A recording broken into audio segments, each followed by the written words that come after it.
that would mark the 10th anniversary of the Nelson Mandela rules to ensure humane treatment of prisoners.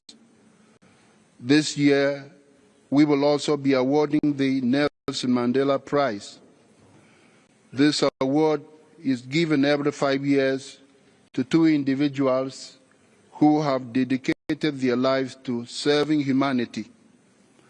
I invite member states and other relevant stakeholders to submit nominations before the end of this month so that we can identify individuals who would honor the legacy of Nelson Mandela. The prize will coincide with the celebration of the Nelson Mandela International Day on 18th July. Excellencies, all these topics are closely related to my vision.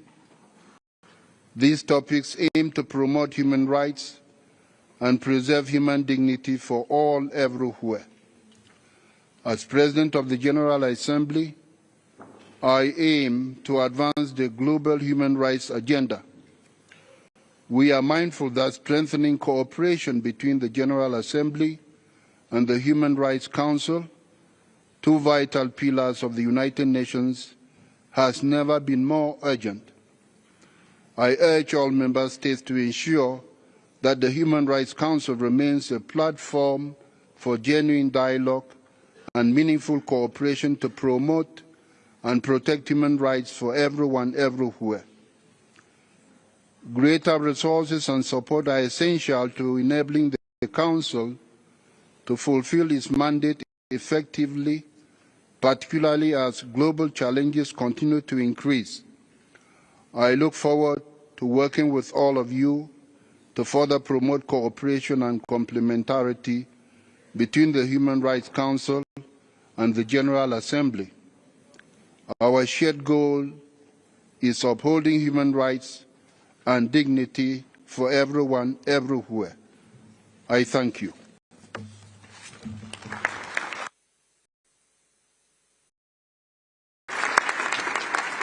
Monsieur le Président de l'Assemblée générale, je vous remercie pour votre déclaration. J'ai à présent l'honneur d'inviter Son Excellence Monsieur Antonio Guterres, Secrétaire général des Nations Unies, à prendre la parole. Excellence, vous avez la parole.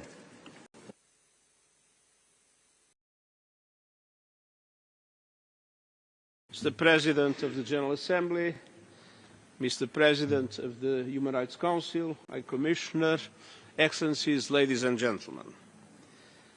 We begin this session under the weight of a grim milestone, the 3rd anniversary of Russia's invasion of Ukraine in violation of the UN Charter.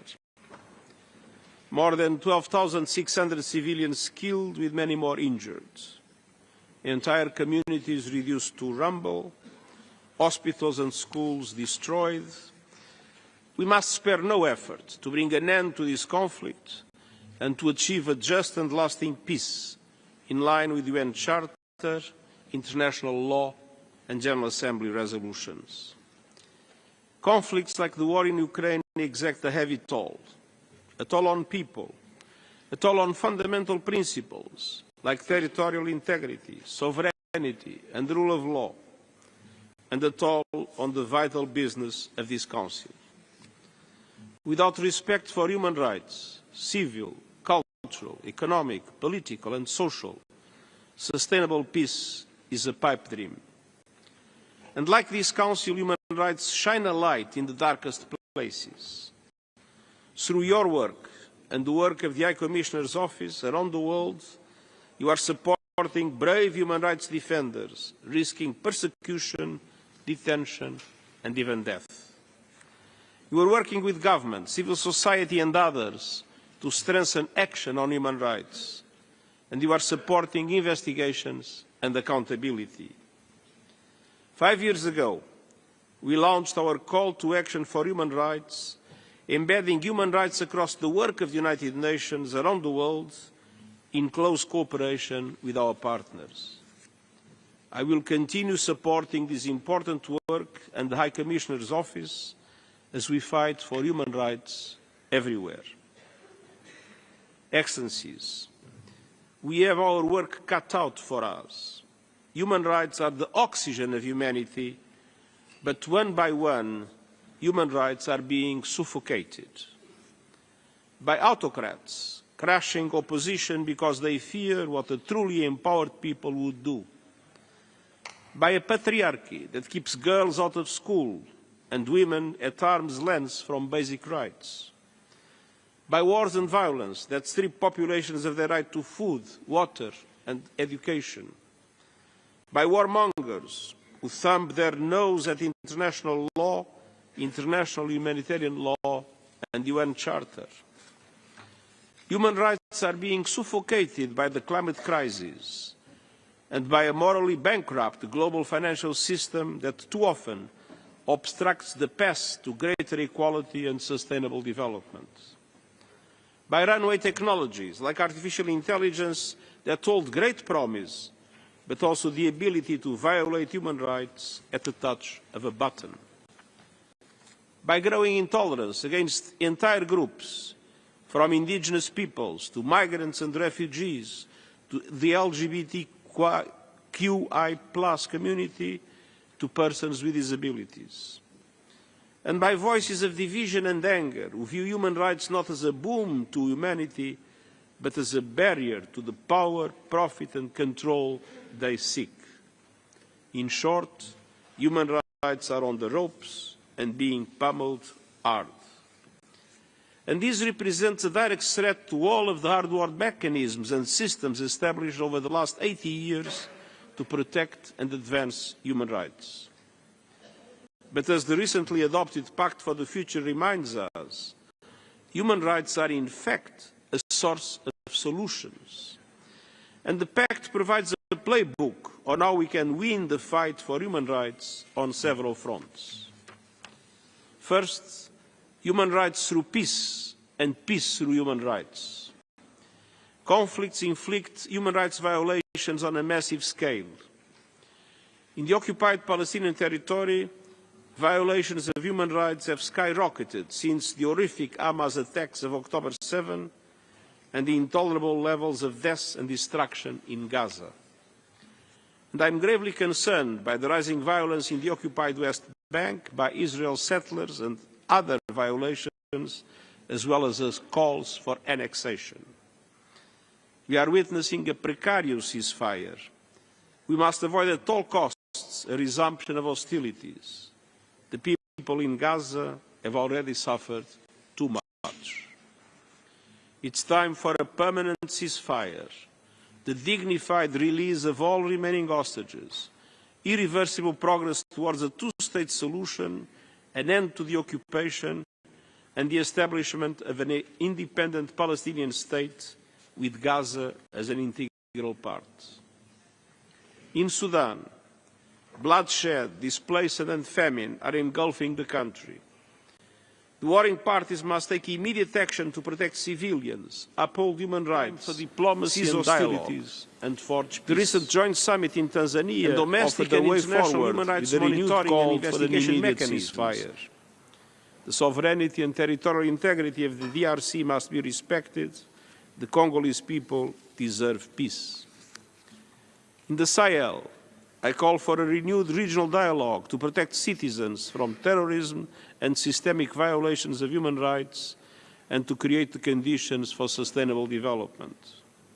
In Myanmar, the situation has grown far worse in the 4 years since the military seized power and arbitrarily detained members of the democratically elected government. We need greater cooperation to bring an end to the hostilities and forge a path towards an inclusive democratic transition and a return to civilian rule, allowing for the safe return of the Rohingya refugees. And in Haiti, we are seeing massive human rights violations, including more than 1 million people displaced and children facing a horrific increase in sexual violence and recruitment into gangs. In the coming days, I will put forward proposals to the United Nations Security Council for greater stability and security for the people of Haiti, namely through an effective UN assistance mechanism to support the multilateral security support mission, the national police and Haitian authorities. A durable solution requires a political process led and done by the Asian people that restores democratic institutions through elections. The Pact for the Future calls for peace processes and approaches rooted in the Universal Declaration of Human Rights, international law, and UN Charter. It proposes specific actions to prioritize conflict prevention, mediation, resolution, and peace building, and includes a commitment to tackle the root causes of conflict, which so often enmeshed in denials of basic human needs and rights. Second, the Pact for the Future advances human rights through development. The Sustainable Development Goals and human rights are fundamentally intertwined. They represent real human needs: health, food, water, education, decent work, and social protection. With less than 1/5 of the goals on track, the Pact calls for a massive acceleration through an SDG stimulus, reforming the global financial architecture, and taking meaningful actions for countries drowning in debt. This must include focused action to conquer the most widespread human rights abuse in history, inequality for women and girls. The Pact calls for investing in battling all forms of discrimination and violence against women and girls, and ensuring their meaningful participation and leadership across all walks of life. And along with the Declaration on Future Generations, the Pact calls for supporting the rights and futures of young people through decent work, removing barriers for youth participation and enhancing training. And the Global Digital Compact calls on nations to champion young innovators, nurture entrepreneurial spirit, and to equip the next generation with digital literacy and skills. Third, the Pact for the Future recognizes that the rule of law and human rights go hand in hand. The rule of law, when founded on human rights, is an essential pillar of protection. It shields the most vulnerable. It's the first line of defense against crime and corruption. It supports fair, just, and inclusive economies and societies. It holds perpetrators of human rights atrocities to account. It enables civic space for people to make their voices heard and for journalists to carry on their essential work free from interference or threats. And reaffirms the world's commitment to equal access to justice, good governance, and transparent and accountable institutions. Quatrièmement, fourthly, we must achieve human rights through climate action. Last year was the hottest on record and comes on the back of the hottest decade on record. Rising heat, melting glaciers, and warmer oceans are a recipe for disaster. Floods, droughts, deadly storms, mass displacement, hunger. Our war on nature is also a war on human rights. We must choose a different path. I pay tribute to the many member states who legally recognise the right to a healthy environment, and I call on all countries to follow suit. Governments must keep their promise to produce new economy-wide national climate action plans this year, and this has to be done well ahead of COP30 to be held in Brazil. These plans must limit the rising global temperature to 1.5 degrees, including by speeding up the global energy transition. We also need a massive surge in financing for climate action in developing countries so that we can adapt to global warming, slash emissions, and speed up the renewables revolution, which offers massive economic opportunities. And we must stand up to the misleading campaign undertaken by many in the fossil fuel industries and its enablers who are aiding and abetting this madness. And at the same time, we must protect and defend those on the front lines of climate justice. And fifth, human rights through stronger, better governance of technology. fast-moving technologies are now encroaching on every aspect of our lives. This deeply troubles me about human rights being undermined as well. At its best, social media is a meeting place for people to exchange ideas and to trigger respectful debate, but it can also be the stage for fiery combat and blatant ignorance. It's a place where the poisons of misinformation, disinformation, racism, misogyny and hate speech are not just tolerated, but often encouraged. Online verbal violence can easily turn into physical violence in the real world. Recent rollbacks on fact-checking and content moderation online are opening the floodgates once more to more hate, threats and violence. Make no mistake, these rollbacks will actually lead to less free speech and not more, because people are becoming more and more afraid of expressing their opinions on these platforms. Meanwhile, the huge promise of artificial intelligence goes hand in hand with the unfathomable peril to undermine human autonomy, identity and control, and yes, human rights as well. In the face of these threats, the Global Digital Compact brings the world together to ensure that human rights will not be sacrificed on the altar of technology. This includes working with digital companies and policy makers to extend human rights to every corner of cyberspace, including through a new focus on information integrity across all digital platforms.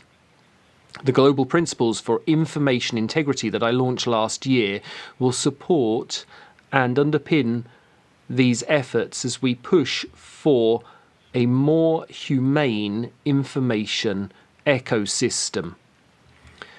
The Global Digital Compact also includes the first universal agreement on the governance of artificial intelligence that brings every country to the table and sets commitments on capacity building so that all countries and people can benefit from the potential of artificial intelligence.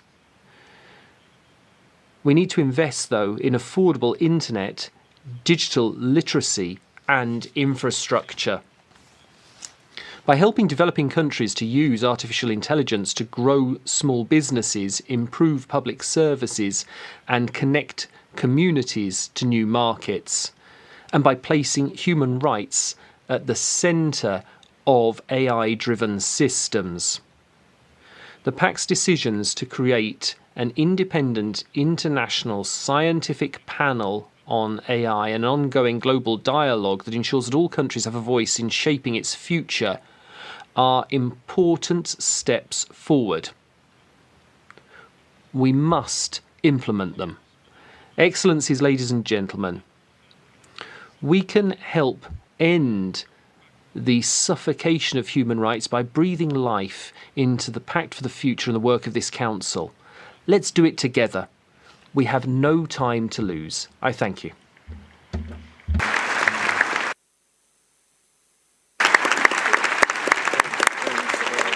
Monsieur le Secrétaire Général, Secretary General, I thank you for your statement. I now have the honour to give the floor to the High Commissioner for Human Rights, Mr. Volker Türk.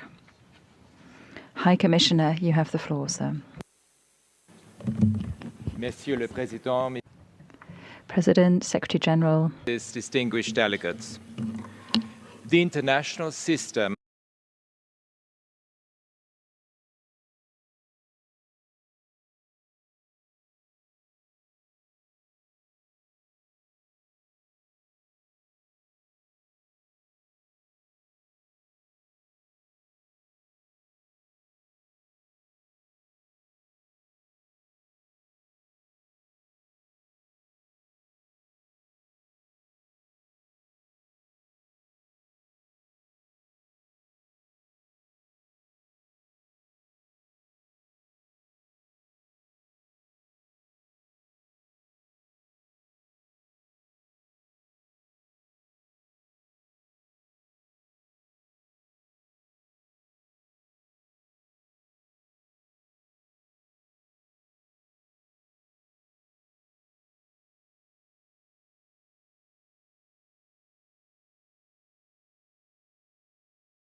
generations to come, particularly for women and girls. Meanwhile, digital technologies are widely misused to suppress, limit, and violate our rights through surveillance, online hatred, harmful disinformation, harassment, and built-in discrimination. Artificial intelligence brings new speed and scale to these threats. The splintering of social media platforms into self-selecting channels that cater to their audience contributes to the isolation of individuals, the atomization of societies, and the loss of a shared public space. And in some quarters, human rights are being shunned, vilified, and distorted. This is the backdrop against which my office and the broader human rights ecosystem, including this Council, are working to promote and safeguard the rights of everyone everywhere. Last year, for example, my office contributed to the release of over 3,000 arbitrarily detained people. We took part in some 11,000 human rights monitoring missions, observed nearly 1,000 trials, and documented some 15,000 situations of human rights violations around the world. In addition to the daily interventions with governments, we issued about 245 statements shining a light on human rights concerns in some 130 countries. Our teams on the ground are supporting countries to improve their laws and institutions and to adopt social and economic policies that reinforce cohesion and address injustice. We contributed to human rights-based approaches to sustainable development, taxation and public spending from Cambodia to Jordan and Serbia. Support to my office is a low-cost, high-impact investment. I call on you to go the extra mile to make sure that my office, your own national human rights institutions, and human rights non-governmental organizations can continue to do this essential work. Excellencies, since the adoption of the Universal Declaration of Human Rights, despite setbacks, we have made steady progress. Freedom expanded, particularly for oppressed communities.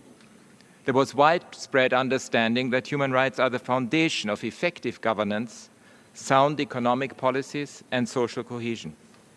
Today, we can no longer take that basic understanding and progress for granted. The global consensus on human rights is crumbling under the weight of authoritarians, of strongmen, and oligarchs. By some estimates, autocrats now control around 1/3 of the world's economy, more than double the proportion 30 years ago. Leaders cite national security and the fight against terrorism to justify gross violations. Hypocrisy, double standards, and impunity have also played a part. Regional powers that are neutral or hostile to human rights are growing in influence. Everywhere, we see attempts to ignore, to undermine, and to redefine human rights, and to create a false binary that pits one right against another in a zero-sum game. There are concerted efforts to chip away at gender equality and the rights of migrants, refugees, people with disabilities, and minorities of all kinds. But human rights, from the right to food and adequate housing to the rights to health and education and freedom of speech, are for everyone. And we need an all-out effort by everyone to make sure that human rights and the rule of law remain foundational to communities, societies, and international relations. Otherwise, the picture is very dangerous. In previous centuries, the unrestrained use of force by the powerful, indiscriminate attacks on civilians, population transfers, and child labor were commonplace. Dictators could order atrocity crimes consigning vast numbers of people to their deaths. Be aware, this can happen again. But we are far from powerless to prevent it. Our tools are the United Nations Charter, the Universal Declaration of Human Rights, the body of international law, and the institutions that work to implement them, including this Council, my office, courts and judiciary, civil society, independent journalists, and human rights defenders around the world. Excellencies, distinguished delegates, today we need an alternative vision. We need the politics of wisdom, rooted in facts, the law, and compassion. First, human rights are about facts. That is why my office is monitoring, documenting, and reporting on violations and abuses in war zones and crises around the world. And I will provide details in my global update next week. In addition to Ukraine and the occupied Palestinian territory, examples include the Democratic Republic of the Congo, Myanmar, Sudan, and Syria, where my office has been documenting abuses and raising the alarm for a couple of years. Or Afghanistan, where we are reporting on the impact of gender apartheid on women and girls. Or Haiti, where my team has reported on the devastating impact of illicit flows of weapons. Never underestimate the power of factual, legal, and moral clarity. Facts on their own can and must prompt action. When the red flags go up, they must trigger an immediate response. That is why the work of this Council and the other human rights mechanisms is so important. While we cannot say exactly how much death and suffering has been prevented by these efforts, we know they make a difference. Second, human rights are about the law, which is a brake on power, privilege, and unrestrained profit. Some things are not for sale. Our international legal frameworks and institutions, including the International Criminal Court, are fundamental to ensuring justice and achieving accountability for the most serious of crimes, preventing future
how people should treat each other and the meaning of human dignity. Because of that, they are wildly popular. Human rights have been central to movements for equality and justice throughout history, from the anti-slavery, anti-racism, anti-apartheid struggles to the labor movement, from decolonization to the civil rights movement, the women's movement, marriage equality, and the LGBTIQ+ movement, Black Lives Matter, the indigenous rights movement, the disability rights movement, the climate justice movement, and beyond. Human rights have universal power to move people to action. In countries where human rights are not widely respected, people will risk their lives to defend them. And I want to pay tribute to brave human rights activists and defenders everywhere. This is why even the most repressive governments often use the language of human rights to try to justify themselves. They know that human rights abuses trigger revulsion and reduce their power and influence. Upholding human rights makes eminent sense for stability, for prosperity, for a better common future. Human rights are a winning proposition for humanity, and we will continue to promote, protect, and defend them around the world with humility, determination, and an indomitable hope. Thank you.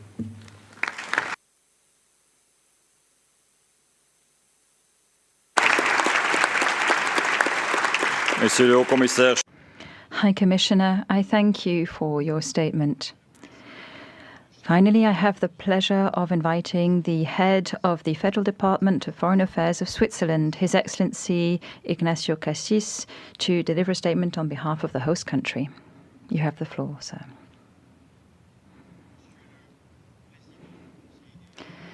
President of the Human Rights Council, President of the General Assembly,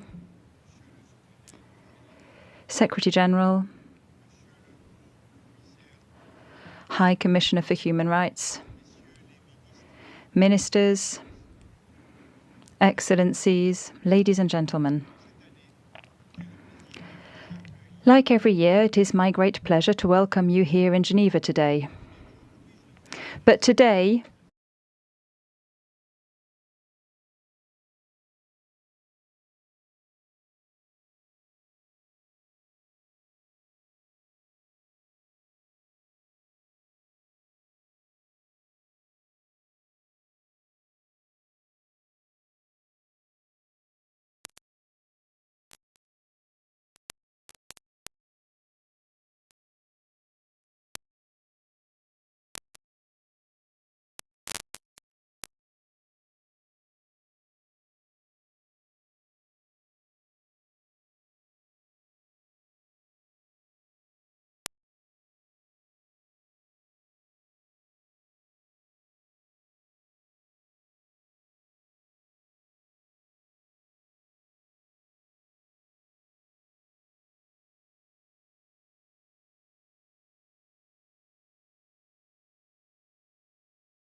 le monde,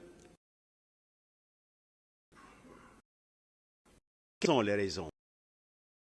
Voici les 5 principales. Première, la globalisation a réduit, certes, la pauvreté, mais laissé des zones de désindustrialisation, en particulier en Occident. 2. La réduction du marché du travail. 3. Les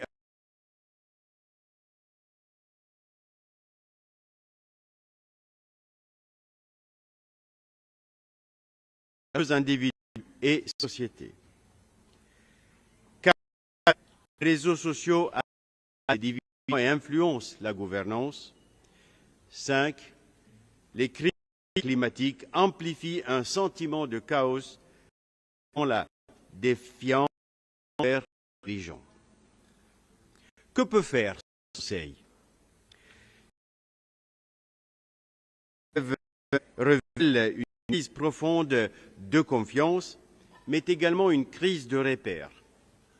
Dans ce contexte, les droits de l'homme sont un socle essentiel pour stabiliser nos sociétés. A deep crisis of trust, but also we have lost our points of reference. And in this context, human rights are a fundamental bedrock upon which we can stabilize our societies.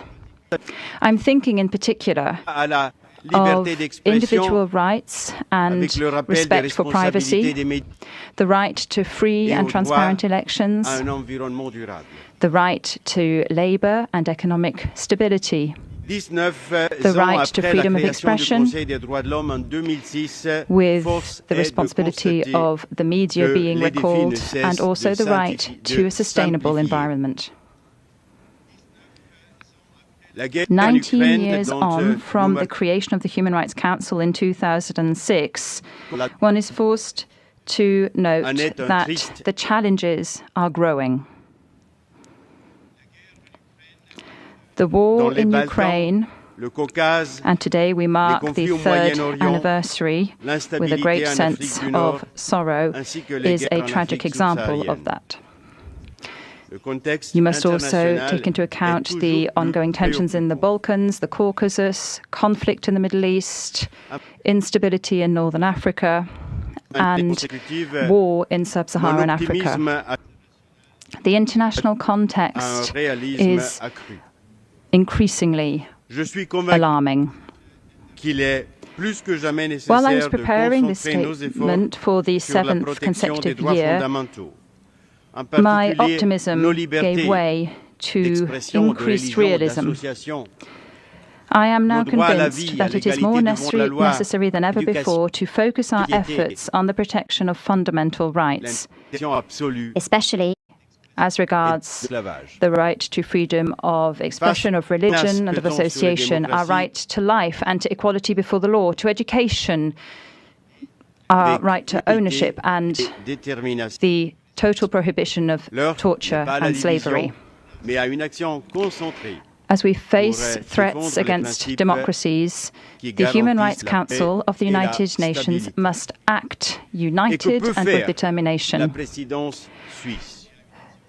The hour is not one for division, but for concerted action in order to uphold the principles that guarantee peace and stability.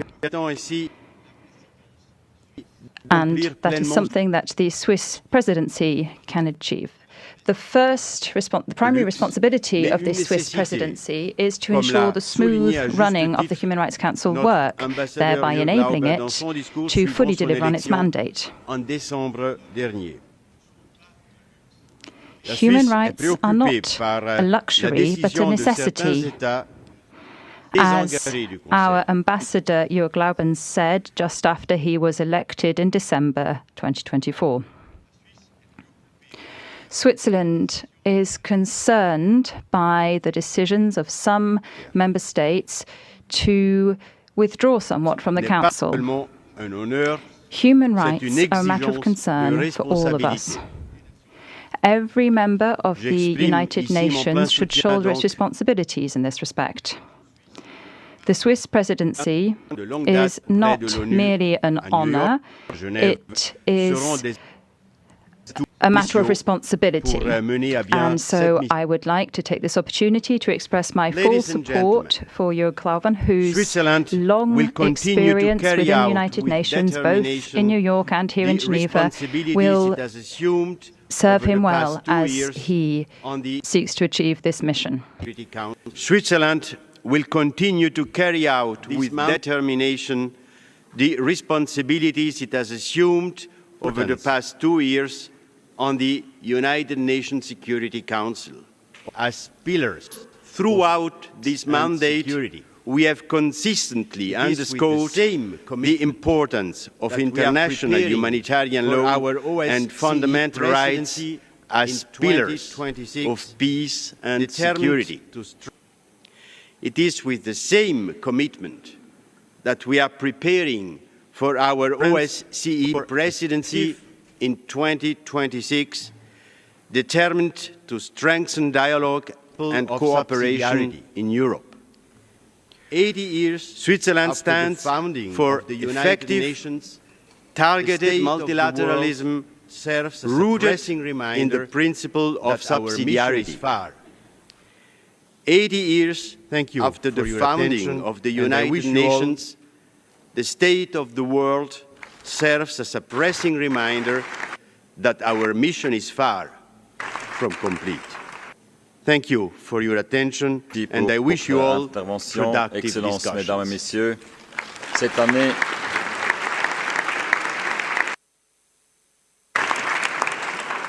Monsieur le conseiller fédéral parmi nous témoigne de Federal Councillor, I would like to thank you for your statement. Excellencies, ladies and gentlemen, this year we will have the honour of listening to the statements by 128 dignitaries.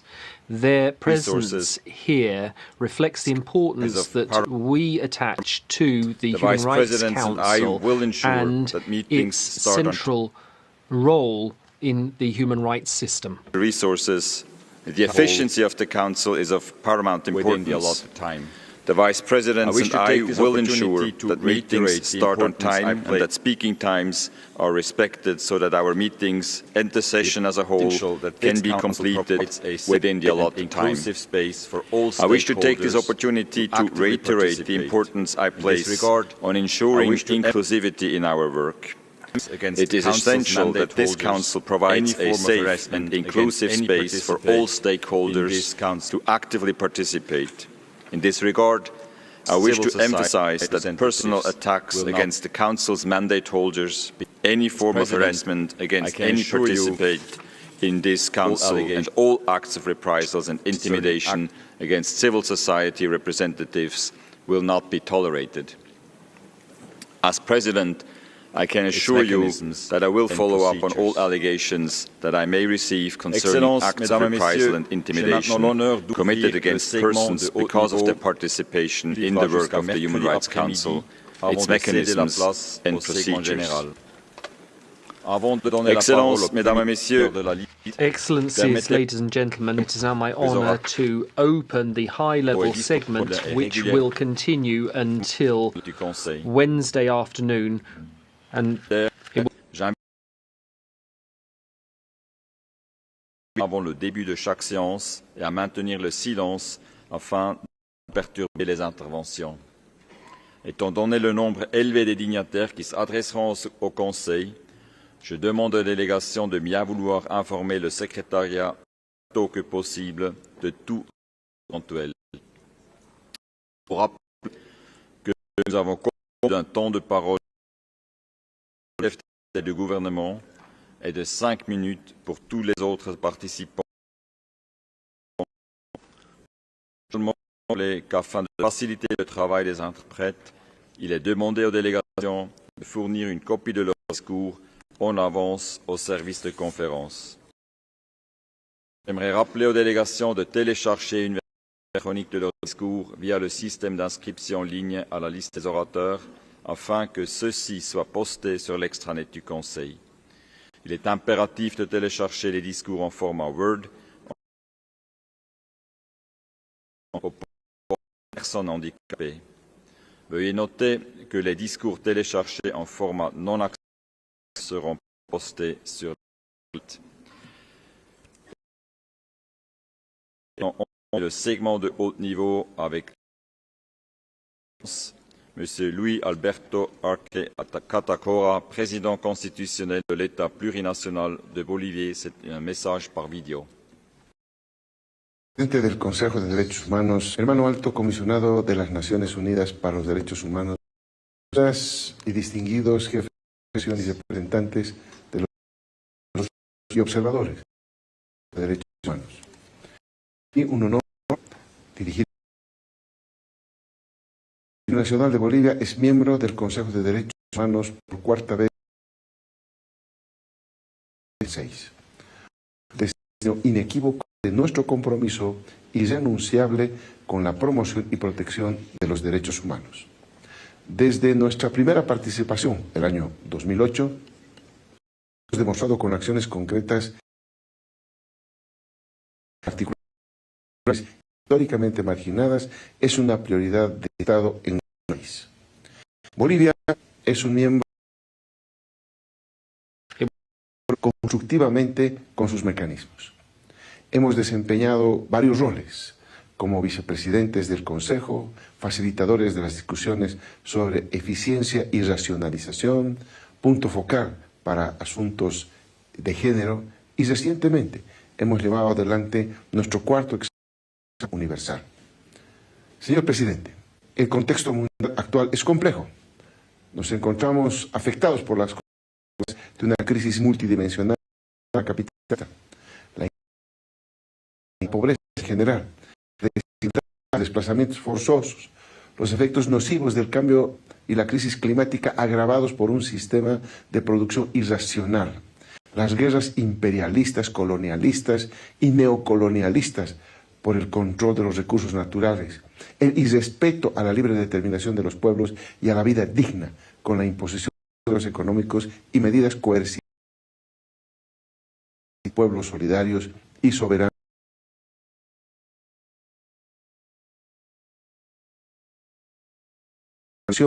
Y la para afrontar los problemas comunes.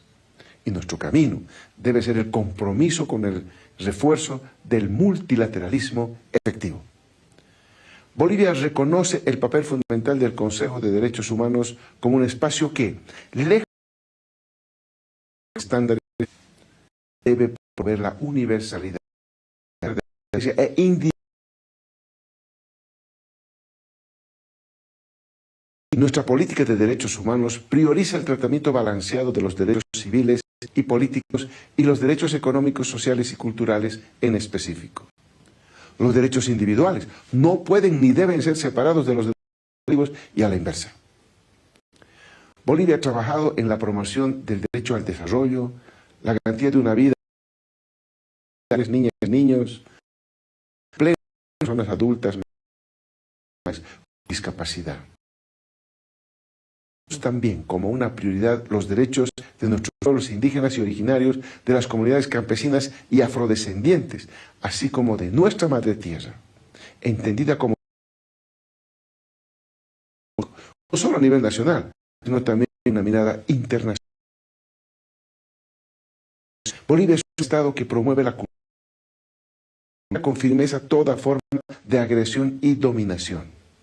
En 2002, en el marco de la he planteado la idea de la despatriarcalización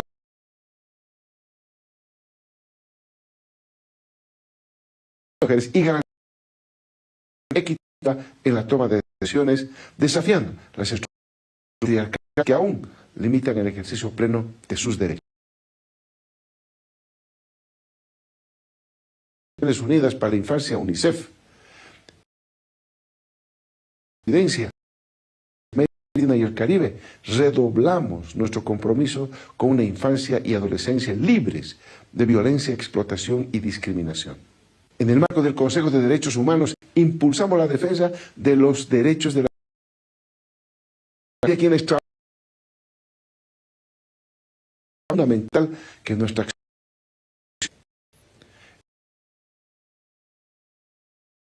Cuba, Gambia, Luxemburgo, Sudáfrica, Indonesia, logramos la aprobación de la resolución para el establecimiento sobre los derechos de las zonas rurales, avanzando en la implementación efectiva de la declaración aprobada en 2010. Responde a una deuda histórica con quienes, a pesar de producir los alimentos que sostienen a nuestras sociedades y protección internacional de los campesinos, es un documento de avanzada en cuanto al reconocimiento de derechos prioritarios de servicios básicos. Ambiente sano, a luchar contra la discriminación, entre otros temas relevantes a nivel global, para cerrar brechas entre ciudades y áreas rurales, así como avanzar, por ejemplo, en la implementación de los objetivos de desarrollo. Señor presidente, denunciamos con preocupación los humanitarios generados por la violencia armada en distintas partes del mundo. El genocidio de Gaza, que aún no cesa, es un recordatorio brutal de la urgencia por defender el derecho internacional y de poner fin a la impunidad de quienes perpetúan crímenes de guerra y lesa humanidad. De igual forma, no podemos dejar de mencionar nuestra condena a los discursos derechos de las y los migrantes.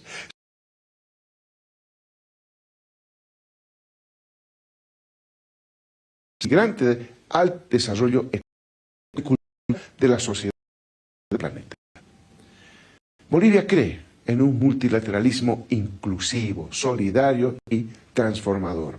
Apostamos por el diálogo en igualdad de condiciones, la reducción efectiva de las desigualdades y la construcción de sociedades más justas y equitativas. Este 2025 celebramos nuestro bicentenario. 200 años de resistencia, lucha y autodeterminación frente a las estructuras de colonialismo, neocolonialismo y exclusión.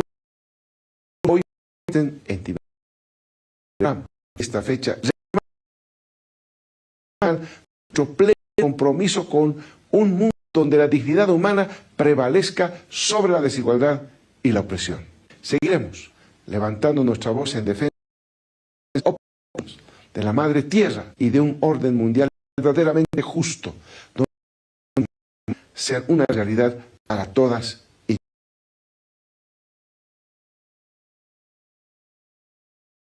Son Excellence, Madame Judith Luka, Premier ministre et chef du gouvernement de la République démocratique du Congo, a prononcé son discours.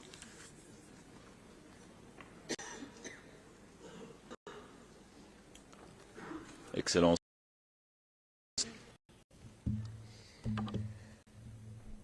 Monsieur le Président, permettez-moi d'adresser mes sincères félicitations pour votre élection du Conseil des droits de l'homme et des Nations unies. Je vous exprime mes vœux de plein succès dans l'accomplissement de cette mission d'une portée capitale. Excellences, Mesdames et Messieurs distingués,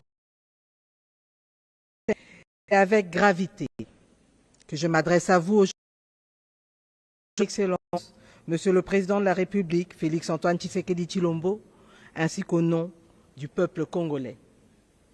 Monsieur le Président, distingués délégués, je voudrais exprimer la gratitude de la RDC à cette Assemblée au regard de la diligence avec laquelle vous avez accédé à notre demande d'une session spéciale et à l'adoption à l'unanimité de la résolution le 7 février 2025 à la mise en place de la mission d'établissement des faits de la commission d'enquête indépendante.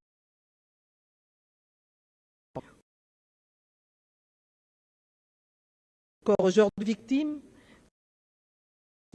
du Rwanda.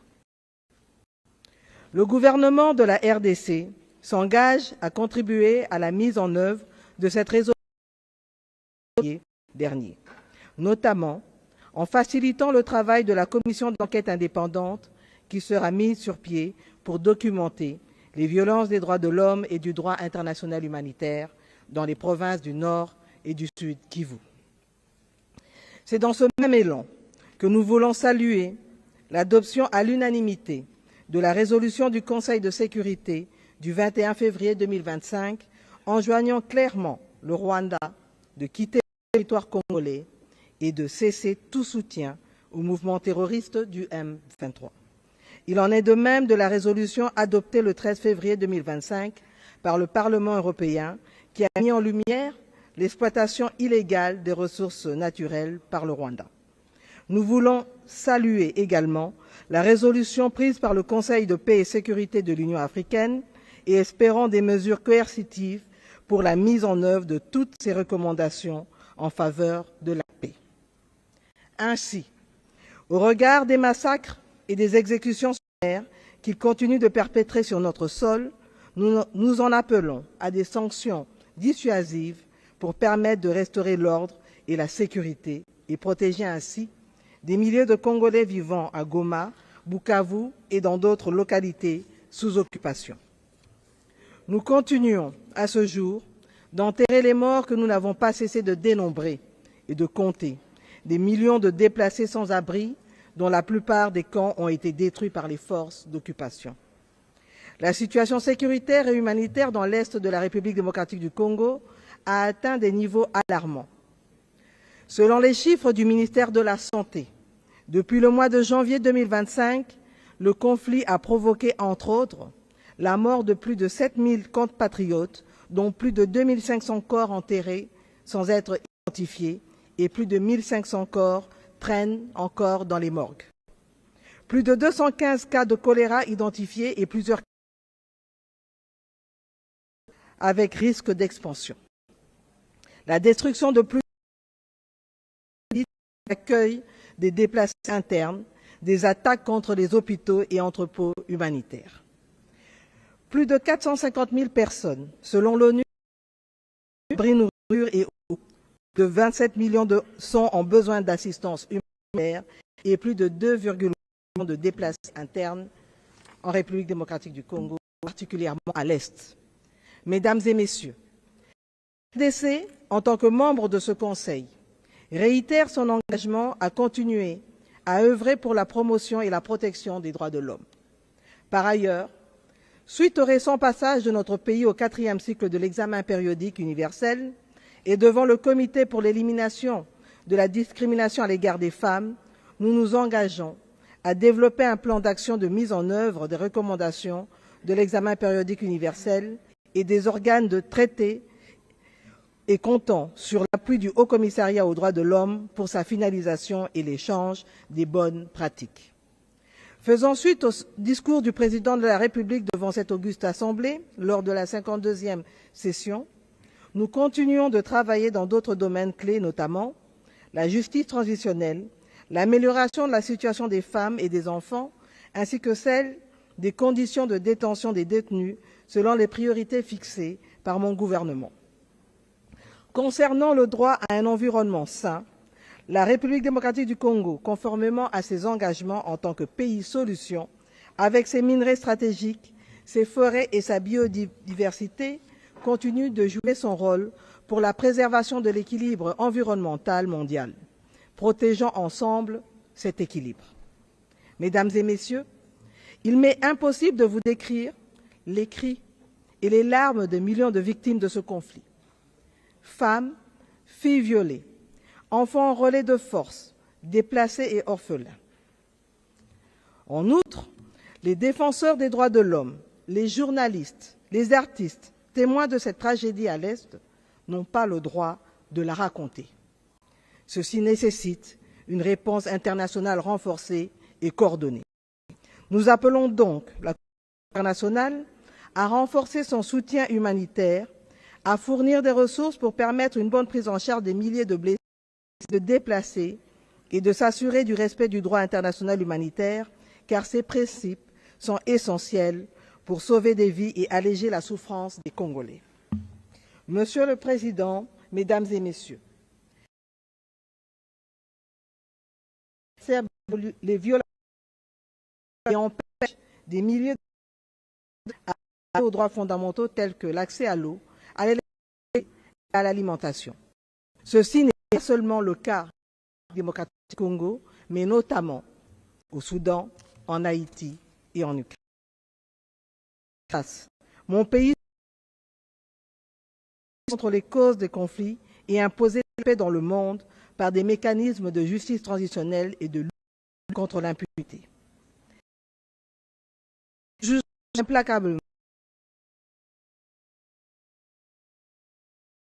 la République démocratique du Congo et dans d'autres parties du monde, conflits qui ne font que raviver la flamme et tournent en dérision les principes et buts sacro-saints de notre organisation que sont la paix, le développement et le...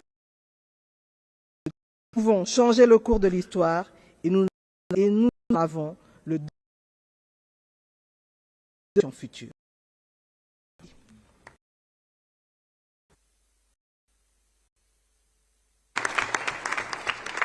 Excellence, je vous remercie. J'ai maintenant l'honneur d'inviter Son Excellence M. Moussalia Moudavadi, le premier secrétaire du cabinet pour les affaires étrangères du Quai, à prononcer son discours. Excellence, vous avez la parole.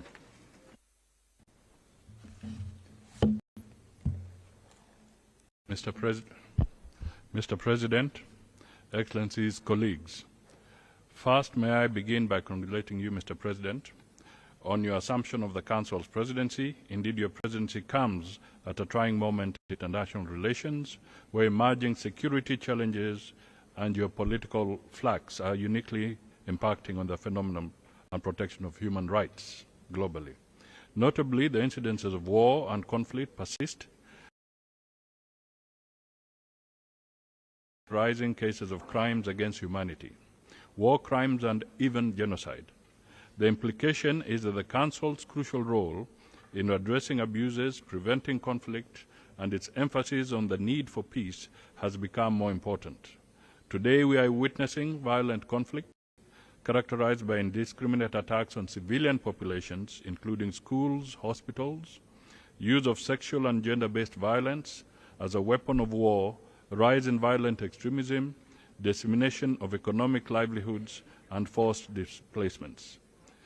The United Nations High Commissioner for Refugees, in its Global Appeal 2025, projects that over 139 million people globally will be forcefully displaced or become stateless by the end of 2025 due to conflicts.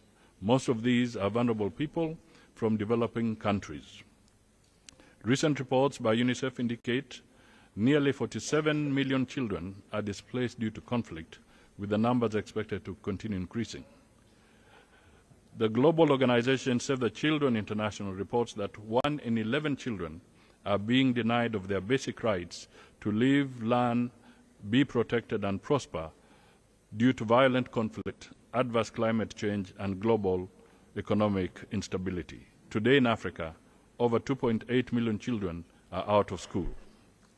The wars in Sudan, Democratic Republic of Congo, Libya, Gaza, Lebanon, Ukraine, Haiti, Myanmar are some of the notable examples of crises, including Africa's forgotten conflicts, have been spoken to earlier by other speakers. Kenya continues its active engagement in peace initiatives, both regional and internationally, including in DRC, Sudan, Somalia, and Haiti, among others, because we recognize that sustainable peace is linked to the protection and promotion of human rights. As such, there is a compelling human rights considerations in peace missions and general conflict mechanisms.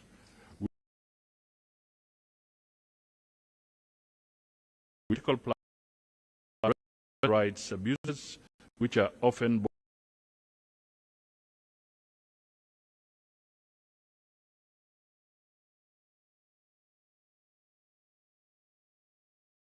most viable option in addressing issues and promoting human rights. Therefore, in order to maintain its credibility and effectiveness, we must avoid politicization and selective application of standards. The Council should serve as a platform for constructive dialogue, impartial assessment, and collaborative action, fostering genuine progress in the global human landscape. Kenya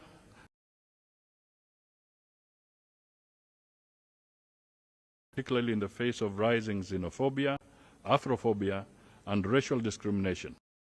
Current rapporteur of the Intergovernmental Working Group on the Durban Declaration, Kenya is dedicated to combating racism and related intolerance, welcoming the second International Decade for People of African Descent, focus on reparation and development.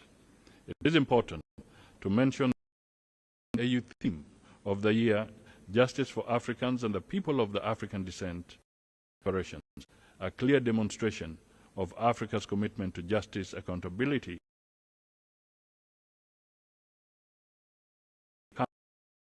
Council's crucial work in recognizing the inextricable link between climate change and human rights. We acknowledge the urgent need to address environmental crisis, connection between and human rights. Champion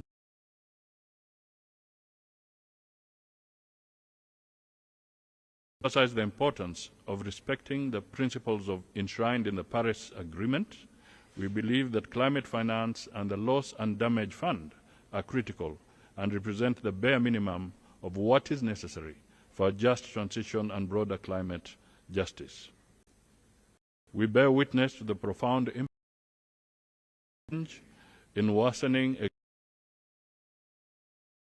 organization acting as a threat motivator and contributing to instability and conflict in Mr. President, Kenya recognizes the evolving landscape of human rights challenges in the digital age and is committed to addressing them proactively. We are reviewing our 2014 National Policy and Action Plan on Human Rights to integrate emerging issues, particularly those related to technology and divide.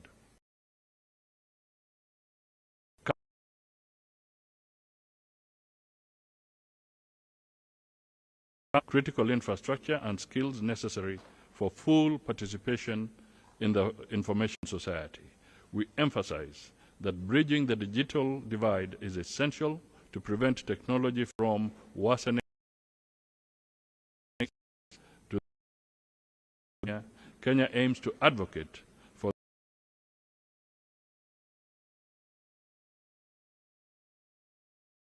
in Article 19 of the Universal Declaration of Human Rights and Article 19 of the International Covenant on Civil and Political Rights. We welcome all efforts towards ensuring that technology is accessible, affordable, and beneficial for all. Mr. President, we recognize the right to development as a crucial opportunity to foster an environment where every individual and every society can reach their full potential. I will use my position in the Council to advocate for to serve all humanity. This includes addressing the critical issue of foreign debt and its impact on states' abilities to promote and protect human rights. We believe the Council is uniquely positioned to provide a platform for advancing reforms in the community.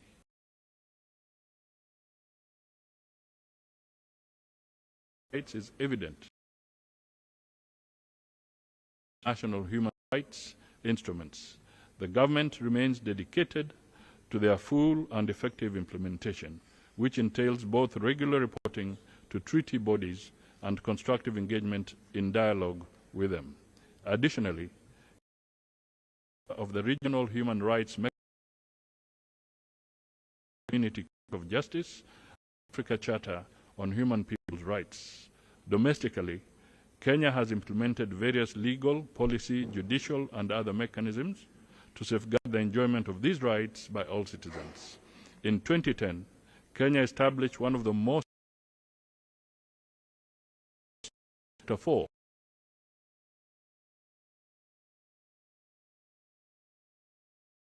rights applies to all people and state organs without discrimination. Kenya is cognizant of the fact that corruption is a threat to human rights, facilitates and aggravates human rights violations, particularly against vulnerable groups, by hindering their access to rights and services such as property rights, education, health, and social protection.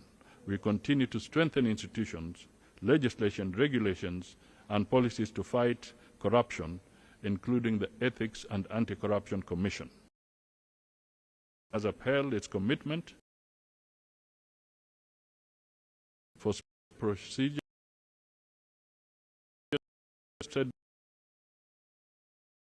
subject to their respective functions.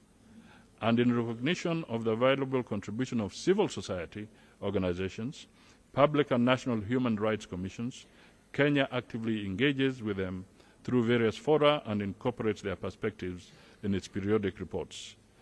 Kenya has extended the human rights protection to vulnerable groups, including refugees, such as the Jirika Plan, which is a premier refugee program. Kenya has guaranteed the dignity and rights of these victims of forced displacement. In conclusion, as a steadfast champion of the Council and its vital Kenya pledges to take up our seat in the Council. We reaffirm the human rights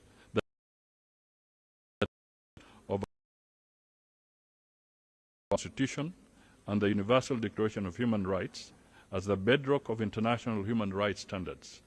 Kenya is committed to fostering a just society both at home and globally. We have set a high threshold in protecting and expanding freedom of expression, of life,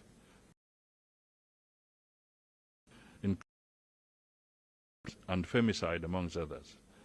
Cardinal goal is to contribute to a more just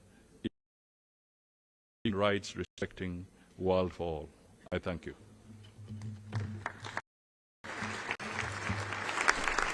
Excellence, je vous remercie. Excellence, Mesdames et Messieurs, nous allons à présent observer une brève pause afin de permettre à nos éminences d'inviter Son Excellence le Président de l'Assemblée générale, Son Excellence le Secrétaire général des Nations unies